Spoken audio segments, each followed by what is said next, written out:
Welcome to the Dice Tower, a series of video reviews about board and card games. Here are your hosts, Tom Vasel and Sam Healey.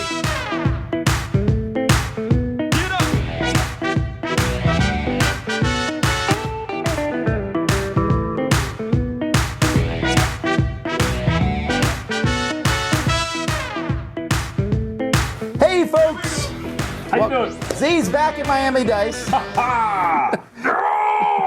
Sorry, Sam. I know. There's two things that you'll notice about Carcassonne South Seas. First of all, I'm not sure where Carcassonne comes from. Zee brought this up while we were playing it. It's in France. Yes. So why is it called Carcassonne? You're not even building a city. Making money. Okay. The second thing is, it says around the world, which leads us to believe this is... says Carcassonne Around the World takes you on a fantastic trip to see the world's most beautiful places and make a lot of money. Cha-ching! Carcassonne Around the World too. Cha-ching. Okay, so Cha-ching Islands. Zee's saying this is a money grab, and it probably is. Yep. And there's a lot of Carcassonne things. Is this one worth your time? That's what we're going to look at now. Let's take a look at how the game plays first.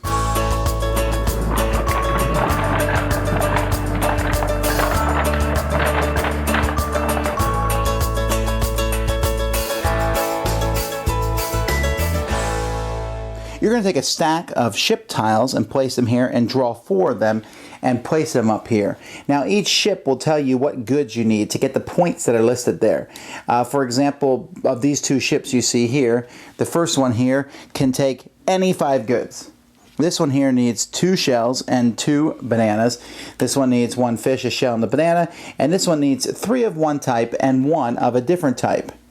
This tile here is a tile that will be placed in the middle of the table to start the game. On a player's turn, they're going to draw a tile from a stack of tiles and place it. Now, as a tip for Carcassonne newbies, I would highly recommend that you adopt a house rule where you draw these tiles at the end of your turn so that you can look at it while other people are going. When you place a tile, you have to place it so that it attaches to the same type of terrain. So what I just did there was completely legal. I can't do this or this, although I could do this or this. So as you place these new tiles, you're going to be building islands, you're going to be building these bridges that go between different islands, and you're going to basically be building kind of a really cool feature as this goes. You're going to the whole thing will be expanding.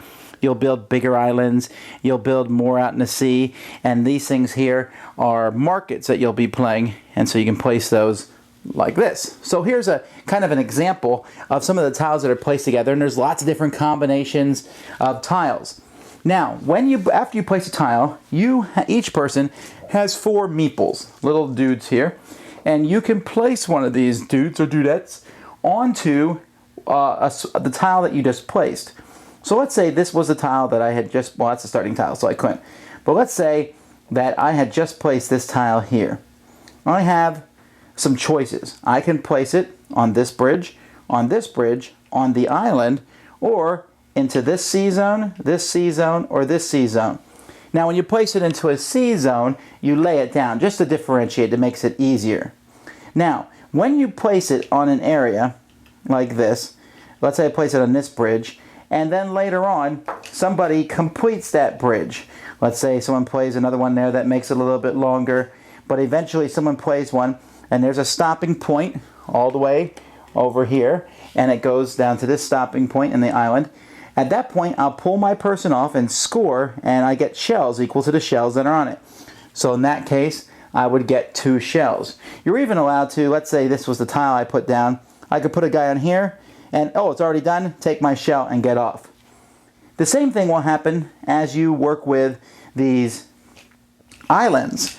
When an island is completely done, anybody who's on that island is going to get 3 bananas. Now when you place these people down, you cannot place something where someone already is. So there's an island, let's say I put this tile here, I cannot join that island. But if I had done this, because these are technically 2 different islands, and later on I connect them, we can both be part of the same island, and then we would both get bananas when it's finished. Fish are the other things you get. Fish happen in one of two ways. Fish scoring will occur when the whole sea zone is surrounded, or when a tile is added to that zone that has a boat in it, then scoring occurs. Whenever fish scoring occurs, you will take one of the highest fishes, if there's two of them, and if there's no double fishes, you'll take one of them and cover it up. So slowly the waters will be depleted of fish. So those are how you get the main three resources. The only other scoring feature is the market here. When this is placed, you can put a guy on here in the market. If this is completely surrounded by 8 tiles, all 8 tiles are completely surrounding it, then you are allowed to take a ship of your choice. So that's how you play. On your turn, you put out a tile, you place a guy, meeple, and then you might score if possible, and then you're allowed to buy one of the ship sets up here. You also are allowed to, instead of placing a guy out, you are allowed to pull someone off. Let's say I have someone in this market, and I figure this market is never going to be finished. On my turn, I can pull him off, and then on a future turn, put him somewhere else. The different resources that you get are all different wooden pieces. You can see that there's shells and bananas and fish. There are small bananas that are worth 1, larger bananas that are worth 3, small fish, large fish, small shells, and large shells. You will collect those and turn those in. The game will end when either all the tiles are out or when all the ships have been taken. At that point, players will get points equal to the value that's on their ships, plus you will get points for any leftover resources that you have. Although the exchange rate is not nearly as good at that point, you get 1 point for every 3 wares that you have. The person with the most points is the winner. Okay, so what do you guys think? Well, okay, let's first say this. Let's say, is this just a retread of... I love this guy. He looks a little bit like He's like total white guy. Just being all nice and shaking hands. Okay, well... That ain't how it happened. Okay, but... Carcassonne, rewriting history around the world. If you've never... This is different than Carcassonne, basically only in scoring. Okay. Yeah. I would say for the most part. Right. Yeah. It's essentially the same. The islands are cities, and the bridges are roads, and the seas are the farms. And the towns are the monasteries, or the markets are the monasteries in this one. Right. Mm-hmm. So, you know, if you've played Carcassonne, you'll play this one in seconds, really. You'll get it. You got to get the thing. If you've never played Carcassonne, what do you think? Could you introduce us to someone who's never played Carcassonne and it'll be okay? Absolutely, I think so. I think it's right there with Intro Carcassonne, with the original one. As far as complexity goes, there's maybe a smidge more complexity. Actually, I would argue the other way, because I think the farms are harder to explain in Carcassonne than the fish are in this one. I'm there. I think this is easier. You think so? Yeah, I think so. Okay, well, at the end of the day, it's close anyway. Yeah. It's one way or the other. We're disagreeing on that, but it's close. The one thing I will mention, and you can tell this readily, the game is gorgeous. Yeah, It's pretty attractive. It is vibrant. It does a good job of bringing people into the game with its looks. I really enjoy the differences. I'm a Carcassonne fan anyway, but this game, the scoring, the grab of goods that you then cycle out for the tiles, I'm a fan. I really like that idea. Yeah. It revitalizes Carcassonne a little bit, I have to say. Yeah. Especially if you've played a lot of the different ones they've made over the years. This is a neat, pretty new twist. Yeah, it breathed a little bit of life into the whole Carcassonne realm. And he hit on something that I was really thinking about, is the tactile actually gathering those resources when your guys came off. It wasn't some arbitrary pushing your guy down a point track. That's right. You're getting stuff into your hand, you're getting resources that now you have to manipulate and use to buy other cards, and that's where you're getting your points from. Yes. And then at the end, you also get points for having those leftover resources. Yeah. Okay, I'll buy that, but I felt like when it all came down to it, the scoring was essentially the same. Sure, you get the resources and you use the ships. The thing is, there's that secondary step where there's a race going on to grab those tiles. That is different. Mm-hmm. You know, it's not the same. If I have a bunch of bananas and some fish and I'm sitting on them, I can sit on those waiting for the tile to come up, like a big scoring tile, or I can cash it in for something smaller. there is a very important secondary element there to the scoring, to the actual timing of the tiles. There's only 4 or 5 face up. That's it. You got to know when to jump on it. Is somebody else going to, jump in front of you when it's their turn and snatch the one you were hoping to get? I think there's valid choices there.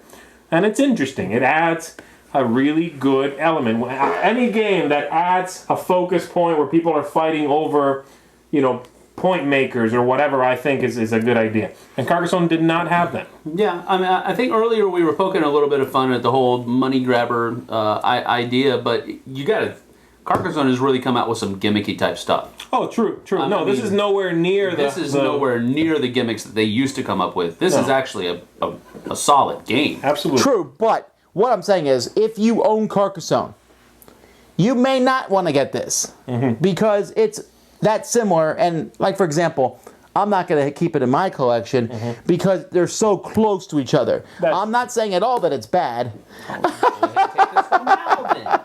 I'm not saying that it's not bad at all. And I like some of the things. The only minor thing I'd say about the components is it was really hard to tell the difference between the 1s and the 3s. That's a minor quibble. That is a minor quibble. I agree. That should have been better. They're really close.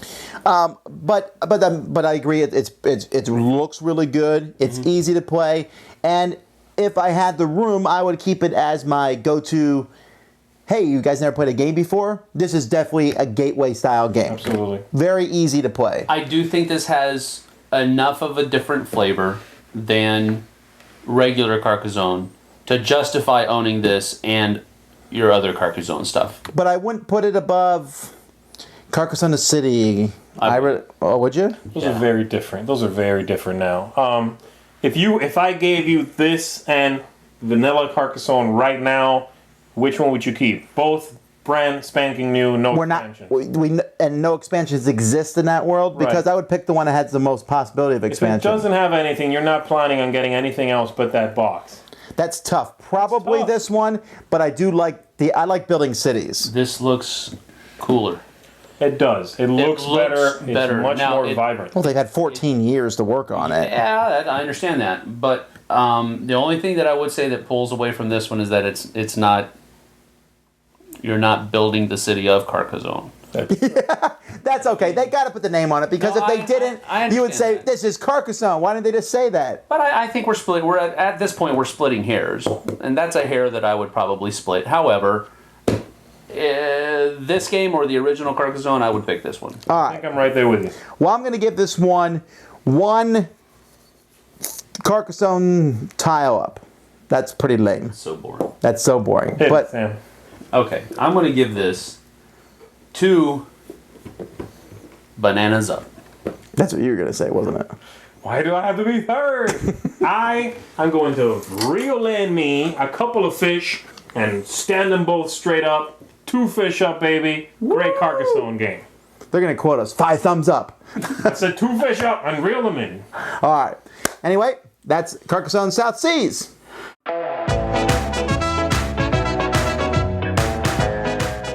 Thanks so much for watching the Dice Tower videos. Find more great videos and reviews as well as our top-rated audio podcast at Dicetower.com. You can also find other great shows at Dicetowernetwork.com. I'm Eric Summerer, and you've been watching The Dice Tower. The Dice Tower is sponsored by Cool Stuff Inc., where you can find great games for great prices. Cool stuff in stock. Check them out at CoolStuffInc.com.